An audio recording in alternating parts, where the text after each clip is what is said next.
The next Miami Dolphins offensive coordinator could possibly be a stud or even God. OC candidates up next.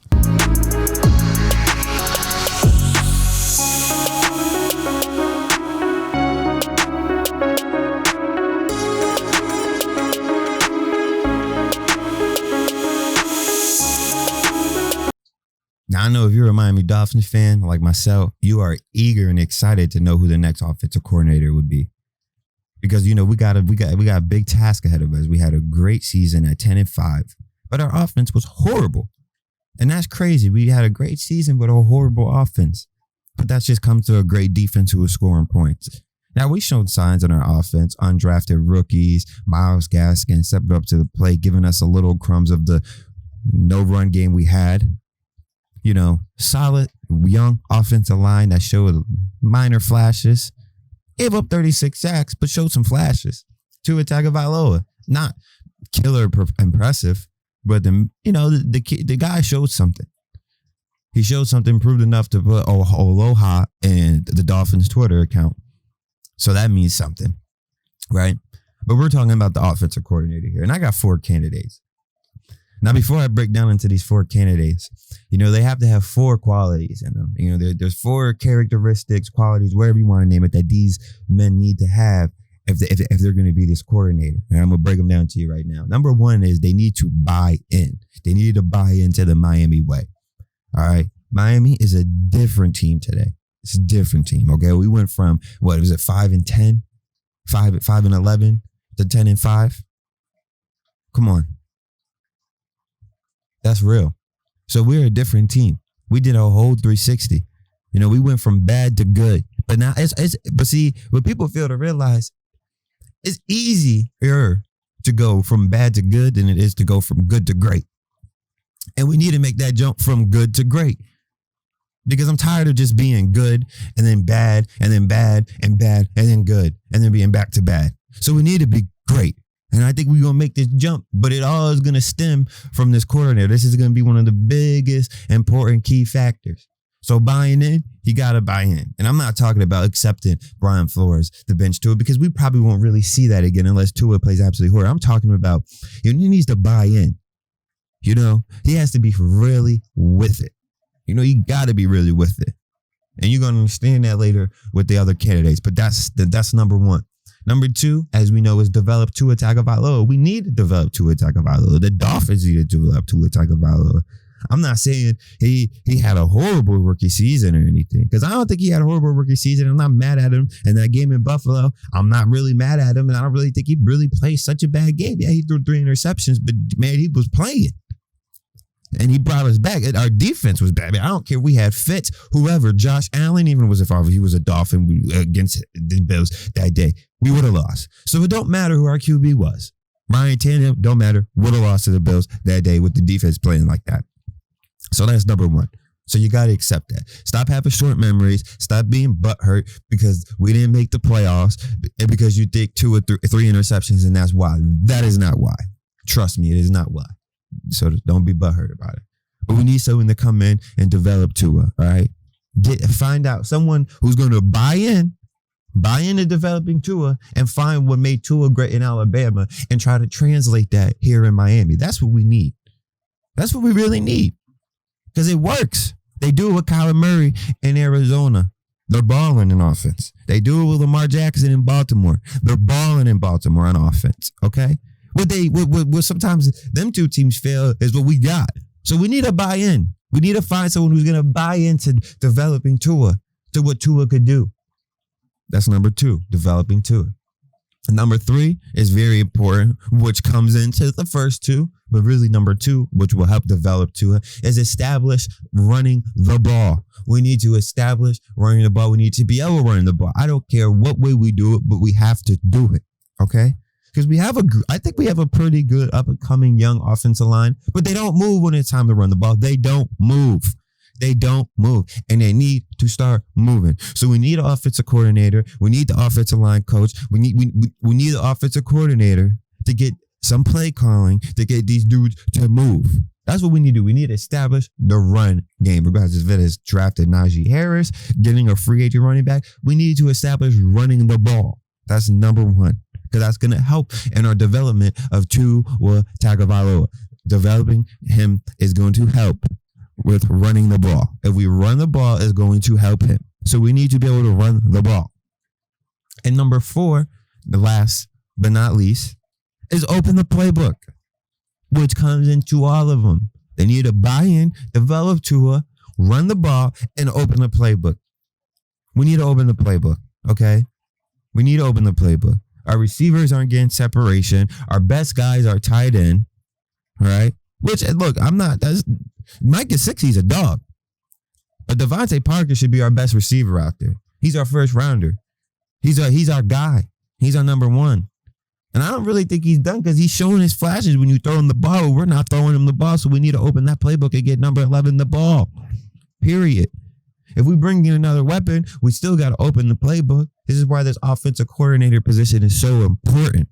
Now, the first candidate I got on my list is Pep Hamilton, the former QB coach for the LA Chargers and former head coach for the XFL DC Defenders.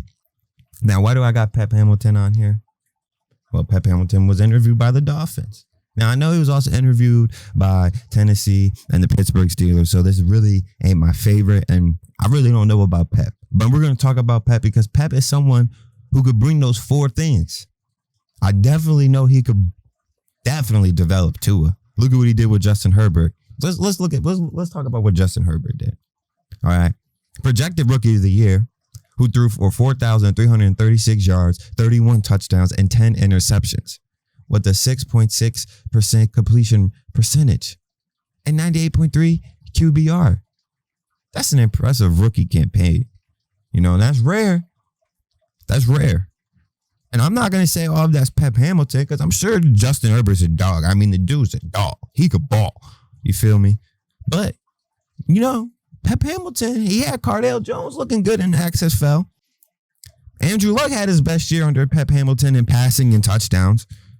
So, hey, Pep Hamilton could be how he could help Tua. I know he could expand the playbook. That's what he do. And he could bring energy to our offense. I mean, the man is energetic.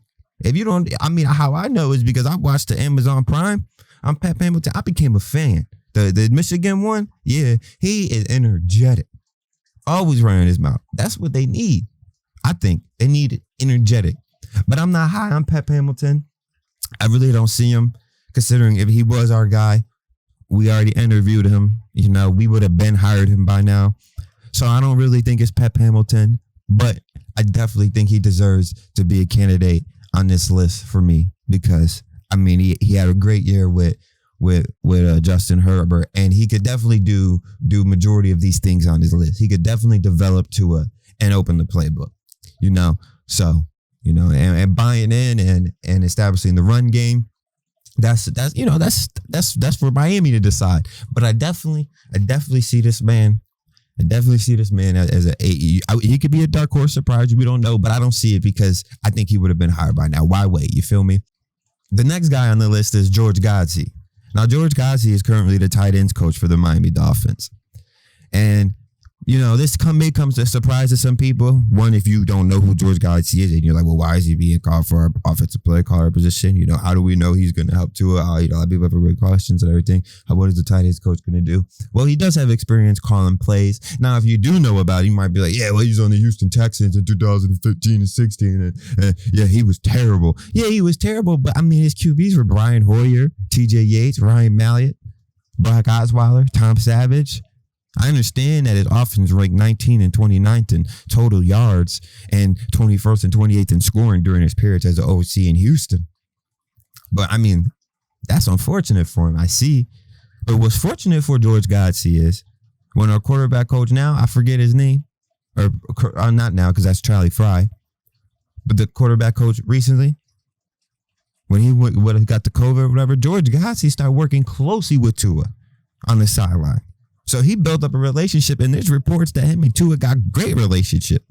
So that comes into, you know, we know he gonna buy in. He with Brian Flores, so we know he got number 1. He's bought in.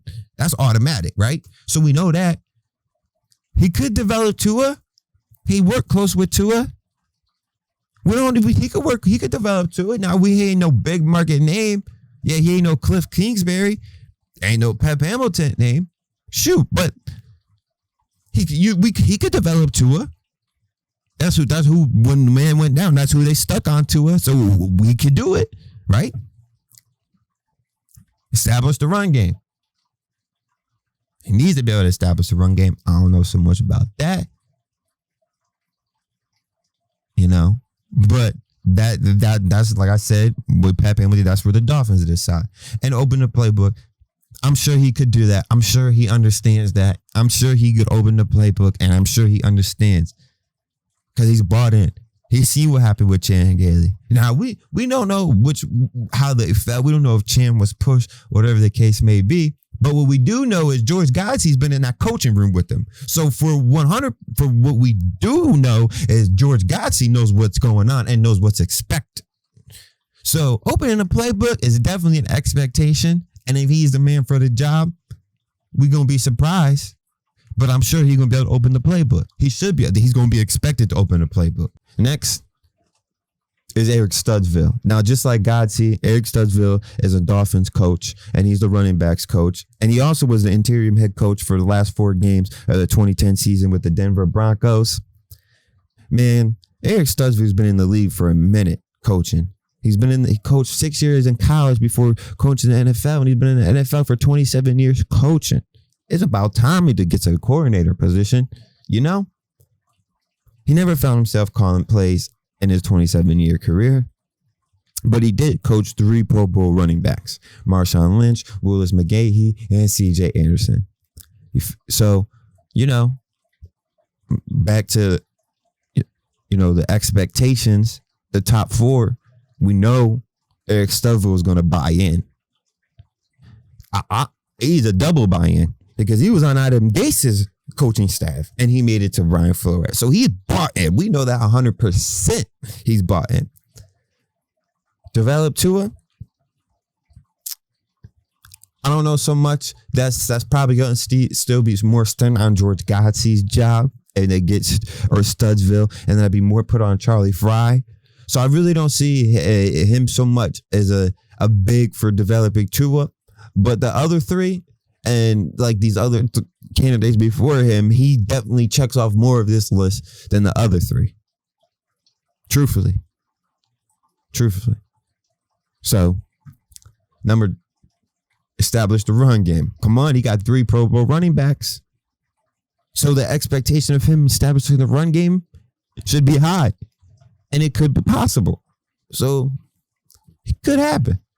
And open the playbook. Just like I said about Godsey, Studesville was in that room. He's going to understand that's an expectation. So he should come with something to the table to open that playbook. That I'm not worried about that with him. The only thing I'm worried about with Studesville is the development of Tua Tagovailoa. But if we were going to take Godsey over Studesville, it's the same thing. So what is there really to be worried about?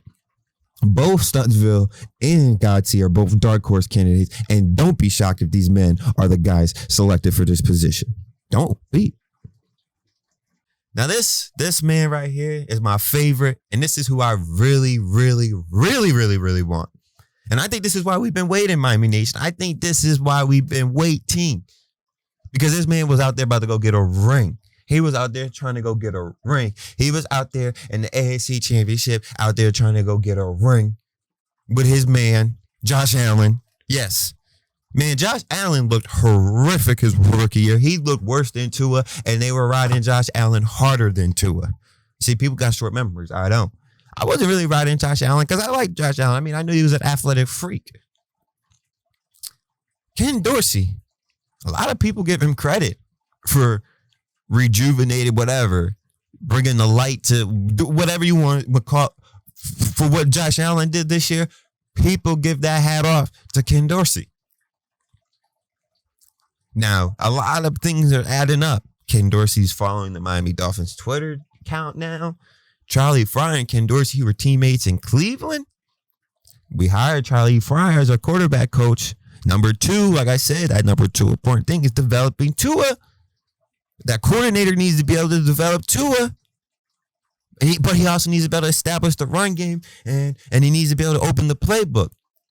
But you get your boy, you know your boy Charlie Fry gonna help develop Tua. You know he gonna buy in to what you want to do. And y'all already both gonna buy in to what Brian Flores wants to do. So that's it's lining up. It looks good, Miami. It looks good. And I'm telling you, we would like this man. This man is no way foreign to Miami at all. I'm sure y'all know, because most Miami fans like the Hurricanes. Now, I'm not a Hurricane fan myself, but I do know Ken Dorsey won a national championship for the University of Miami, and he was also the Heisman runner-up. So the man ain't foreign to Miami. Plus, he got family in Miami. So this all is shaping up to be Ken Dorsey's spot. It's shaping up. It is shaping up to be Ken Dorsey's spot. And like I said, the wait is understandable. You know, we're 2 days from the AFC Championship. You're going to give the man a couple days, blah, blah, blah, blah. Let him talk to a couple people. But I'm telling you, I think this is the guy. And this is a good way to start. Good way to start. Because he's ready for offensive coordinator position. And truthfully, if Brian Daboll, the offensive coordinator in Buffalo, now if he would happen to get a head coaching spot, we definitely would have seen Ken Dorsey take over a Daboll spot. But he might be taking over Gailey's spot in Miami. You know? And like I said, we're going to break down Ken Dorsey. Number one, could he buy in? Now, I don't know so much about the relationship between Brian Flores and Ken Dorsey. I really couldn't find none through research. But I'm going to tell you what. His boy Charlie Fry bought in. His boy Charlie Fry, like I just talked about, his boy Charlie Fry bought in. He our QB coach. That's his boy. Ken Dorsey, he out here. He just lost a national. Man, come on. Let's be real. I'm tripping. I said national championship. He won that. I'm tripping. He just lost the AAC championship. 2 days ago, he lost the AAC championship. The day later, he liking his rival's Twitter account. He buying in. So he got number one. They just didn't name it yet. He gonna buy in. He gonna buy in. Number two, develop Tua. Look at what he did with Josh Allen. Look at what he did with Josh Allen. Man, I love Ken Dorsey. I know Ken Dorsey. I mean, I used to watch Ken Dorsey videos myself when I used to play QB in high school. Ken Dorsey could be a QB guru.